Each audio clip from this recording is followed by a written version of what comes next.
Next up, got this nice stainless steel Nixon watch. It's huge. Simplify, the 5130 chrono. So I don't know how to set this or do any of the stuff. These unscrew, and then you can push them to like zero the timers. As you can see, I just had the battery replaced in this, but I don't know how to work this thing. And this will come as is, because again, I don't know how to. Oh, there goes a little guy. I guess you push this, pull it out. I don't know. Let's see.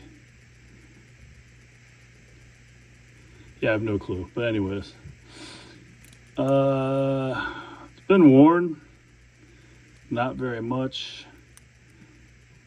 Stainless steel, Nixon. And take a good look, because this is how it's going to come. A fresh battery in it. And a very nice looking watch. So there you go.